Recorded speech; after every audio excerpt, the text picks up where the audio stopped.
Hello friends, welcome back to the channel Shreya teachers diary. तो आज मैं आपको बताऊंगी कि आपका बीएड सेकेंड ईयर में आपको बहुत सारी फ़ाइल्स बनाने होते हैं। तो आप अपने सारे फाइल्स कैसे बनाओगे, तो मैं आपको आज बता दूंगी मेंटेनेंस ऑफ स्कूल रिकॉर्ड का जो आपका फ़ाइल होगा वो आप कैसे बनाओगे। मुझे बहुत सारे कमेंट आए कि मैम आप सेकेंड ईयर के सारी फाइल्स की वीडियो बना के डाल दो ताकि मुझे हेल्प मिल सके। तो ये है आपका मेंटेनेंस ऑफ स्कूल रिकॉर्ड। आप अच्छे से देख लेना, पहले अपने फाइल के ऊपर नेम, देन इसको लिखना स्टार्ट करना। तो आप देखो आपको कैसे बनाना है। तो सबसे पहले आता है इंडेक्स। तो आपको इंडेक्स भी जो होता है वो अच्छे से फिल करना होता है। आप अंदर क्या कंटेंट लिख रहे हो उसका डिटेल हमें इंडेक्स में देना होता है। तो आप जिस स्कूल में अपना इंटर्नशिप करोगे तो वो उस स्कूल का डिटेल आप इस फाइल में मेंशन करोगे। इसका नाम ही है मेंटेनेंस ऑफ स्कूल रिकॉर्ड, मतलब आप स्कूल में क्या मेंटेन करते हो, जो रिकॉर्ड होता है उसको।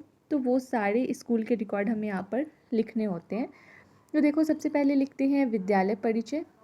तो विद्यालय के बारे में टोटल डिटेल लिखते हैं। फिर जिस आप स्कूल में जा रहे हो उसमें कौन सा प्रार्थना हो रहा है वो लिखोगे आप। फिर विद्यालय का जो भवन है उसका टोटल डिटेल लिखोगे, जैसे कितने कमरे हैं, क्या है, लाइब्रेरी है, कंप्यूटर लैब है, कितने प्लेग्राउंड है, कितने क्लासरूम्स है, कितने वॉशरूम हैं, फिर कितने टीचर्स स्टाफ रूम है, कितने आपके ग्राउंड है। ये सारे डिटेल इसमें आपको लिखने होते हैं। फिर उसके बाद आता है 5th नंबर पे विद्यालय में कार्यरत कर्मचारियों के नाम, पद, शैक्षणिक योग्यता एवं विषय। स्कूल में कितने टीचर्स है उसके सारे डिटेल लिखने होते हैं, उसके एजुकेशन क्वालिफिकेशन, फिर स्कूल में प्रिंसिपल के, फिर आपके जो वर्कर्स काम करते हैं उन सारे के। फिर उसके बाद आता है कक्षा तथा छात्रों की संख्या।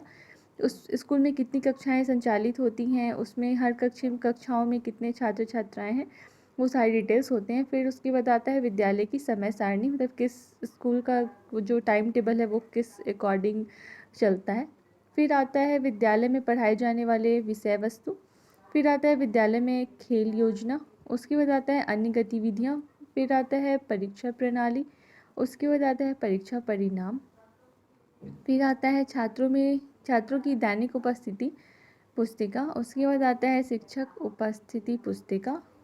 फिर आता है नामांकन पंजी। उसके बाद आता है वेतन रजिस्टर। उसके बाद आता है आकस्मिक छुट्टी रजिस्टर। फिर आता है सूचना रजिस्टर। उसके बाद आता है आय व्यय रजिस्टर। फिर आता है पत्र व्यवहार रजिस्टर, निरीक्षण पुस्तिका। देन आता है खाद्यान्न रजिस्टर। उसके बाद आता है छात्रवृत्ति रजिस्टर। तो आप एक बार ध्यान में रखना, आपको इंटर्नशिप के लिए गवर्नमेंट स्कूल भी मिल सकता है और प्राइवेट स्कूल भी मिल सकता है। अगर आपको गवर्नमेंट स्कूल मिलता है तो आप ये सारी डिटेल फिलअप करोगे, बट अगर आपको प्राइवेट स्कूल मिलता है तो उसमें आपको ये लास्ट वाले दोनों डिटेल फिल नहीं करने होते हैं, खाद्यान्न रजिस्टर और छात्रवृत्ति रजिस्टर। क्योंकि जो प्राइवेट स्कूल होता है उसमें छात्रवृत्ति नहीं मिलती है और खाद्यान्न रजिस्टर भी नहीं होता है, तो ये डिटेल आपको नहीं भरने होते हैं। तो चलो अपनी वीडियो को स्टार्ट करते हैं और देखते हैं कैसे आप फिलअप करोगे। अगर आप मेरे चैनल पर नए आए हो तो मेरे चैनल को सब्सक्राइब कर दो, वीडियो को ज़्यादा से ज़्यादा लाइक एंड शेयर कर दो। तो देखो सबसे पहले मैंने बताया था इंडेक्स में आपको, इंडेक्स के अकॉर्डिंग यहाँ पर लिखा हुआ है आपको विद्यालय का परिचय लिखना है, जिसमें विद्यालय का नाम लिखोगे, स्थापन का वर्ष लिखोगे, स्थापना का उद्देश्य लिखोगे, संचालित कक्षाएं लिखोगे, विद्यालय का प्रकार लिखोगे कि वो प्राथमिक विद्यालय है कि मध्य विद्यालय है। उसके बाद आप स्थान लिखोगे कि वो विद्यालय कहाँ पर स्थापित है।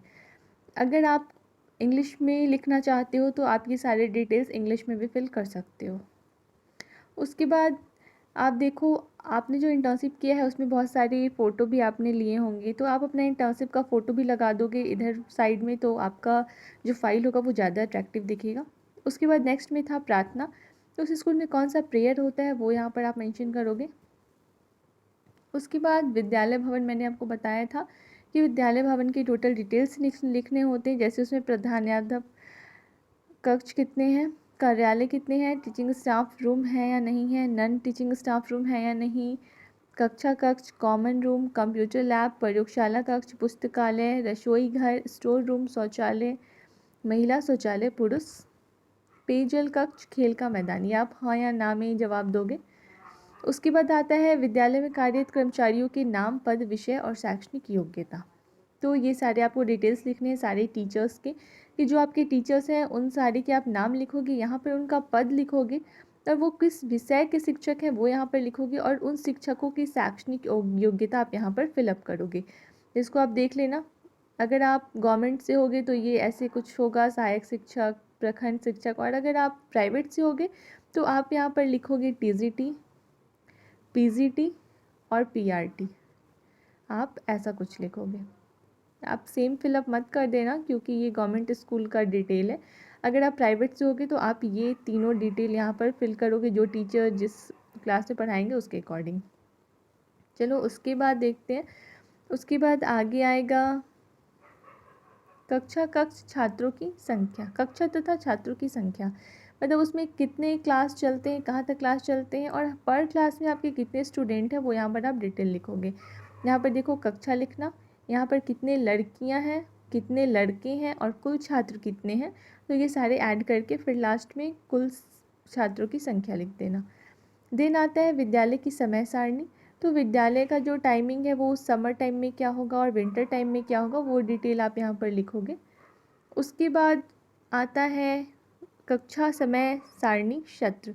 तो जो कक्षा का आपको पता होगा, आप जब स्कूल में जाओगे पढ़ाने तो क्लास का रूटीन होता है कि किस पीरियड में कौन से टीचर पढ़ाने जाएंगे, वो कितने देर का आपका क्लास होगा, मतलब 45 मिनट्स का या 40 मिनट का होता है, और किस पीरियड में कौन से सब्जेक्ट पढ़ाए जाएंगे, किस टीचर के द्वारा पढ़ाए जाएंगे। तो ये देखो ये आपका स्कूल का रूटीन है। आप ये रूटीन यहाँ पर वाइट वाले पेज पे एक साइड बना देना।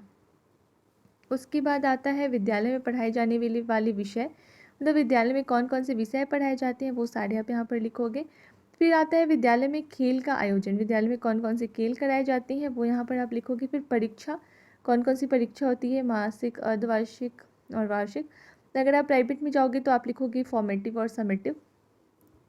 उसके बाद आता है आपका परीक्षा परिणाम, कि आपकी जो विद्यालय में जो परीक्षा आयोजित होती हैं तो उनका जो परिणाम होता है वो ग्रेडिंग सिस्टम में होता है, तो आप यहाँ पर ग्रेड सिस्टम लिखोगे।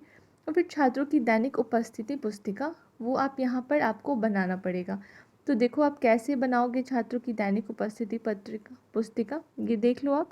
यहाँ पर छात्र की दैनिक उपस्थिति पुस्तिका यहाँ पर बनाया हुआ है, आप ऐसे ही बना सकते हो। आप चाहो तो इसमें डिटेल फिल करोगे, नहीं तो नहीं भी कर सकते हो। देखो छात्र का नाम, माता का नाम, पिता का नाम, जाति, फिर यहाँ पर प्रवेश शुल्क हो जाएगा, फिर कुल प्राप्त शेष हस्ताक्षर। ये आपको फिगर आउट करना होगा, आपको फिगर बनाना होगा। उसके बाद आता है शिक्षक उपस्थिति पुस्तिका। आप जो इधर वाले पेज पे लिखोगे सेम उसका फिगर वाइट वाले पेज पर बनाना। उसके बाद ये हो गया शिक्षक उपस्थिति पुस्तिका का फॉर्मेट। आप ऐसे ही शिक्षक उपस्थिति पुस्तिका बनाओगे वाइट वाले पेज में। उसके बाद आता है नामांकन पंजी, प्रवेश पुस्तिका। जैसे जो स्कूल में रजिस्ट्रेशन होता है स्टूडेंट्स का, तो वो रजिस्ट्रेशन में आप ये लिख लोगे यहाँ पर पहले डिटेल। उसके बाद आप यहाँ पर रजिस्ट्रेशन का फॉर्मेट बनाओगे। देखो ऐसे ही फॉर्मेट बनाओगे आप। एक बार मैं आपको जूम करके दिखा देती हूँ।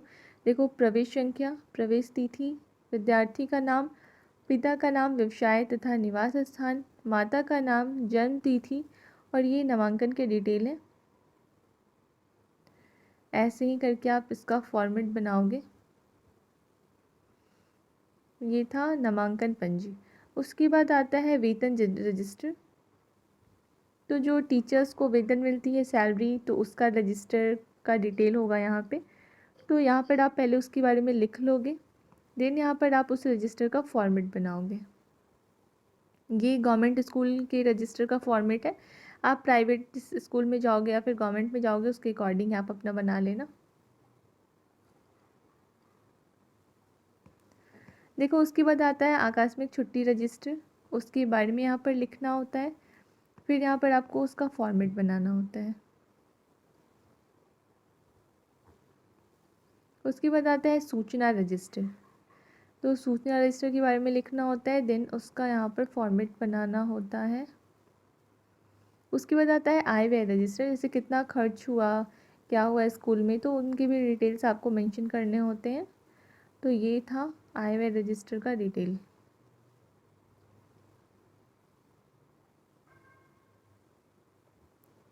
मैं आपको सारे पेज लाइन बाय लाइन दिखा रही हूँ ताकि आपको अच्छे समझ में आ जाए। उसके बाद है पत्र व्यवहार रजिस्टर, तो आप यहाँ पर पहले उसके बारे में लिखोगे, देन उसका यहाँ पर आप फॉर्मेट बनाओगे। उसके बाद आता है निरीक्षण पुस्तिका। आप निरीक्षण पुस्तिका के बारे में यहाँ पर लिखोगे, देन उसका फॉर्मेट बनाओगे। उसके बाद आता है खाद्यान्न रजिस्टर। खाद्यान्न रजिस्टर में आप ये लिखोगे, टोटल डिटेल लिखोगे, गवर्नमेंट स्कूल का होगा आपका अगर तो आप लिखोगे, और अगर आपका गवर्नमेंट स्कूल में नहीं होगा तो आप ये नहीं बनाओगे। फिर आता है छात्रवृत्ति रजिस्टर। यहाँ पर आप उसका फॉर्मेट बनाओगे। तो ये था आपका मेंटेनेंस ऑफ स्कूल रजिस्टर का फाइल का फॉर्मेट, जो कि आपको अच्छे से समझ में आ गया होगा। तो ये जो फ़ाइल है ये बिहार की सारी यूनिवर्सिटी में ऐसी ही फ़ाइल बनती है। तो ये मैं आपको जेपी यूनिवर्सिटी का फ़ाइल मैंने बताया है, तो ये आप जेपी यूनिवर्सिटी में तो सेम ही बना सकते हो। आपको मैंने फॉर्मेट बताया है, आप डिटेल अपने अकॉर्डिंग अच्छे से फिलअप करना, ऐसा नहीं कि आप सेम डिटेल फिलअप कर दोगे। अगर आपको और भी कोई फ़ाइल चाहिए या फिर आपको और भी कोई वीडियो मेरे से चाहिए तो बीएड से रिलेटेड, तो आप मुझे कमेंट सेक्शन में कमेंट करके ज़रूर बताना, तो मैं कोशिश करूँगी ताकि आपको वो वीडियो प्रोवाइड कर सकूँ। आपको मैं फिर से कहना चाहती हूँ, अगर आप मेरे चैनल पर नए आए हो तो प्लीज़ मेरे चैनल को सब्सक्राइब कर दो, वीडियो को ज़्यादा से ज़्यादा लाइक एंड शेयर कर दो। Thank you.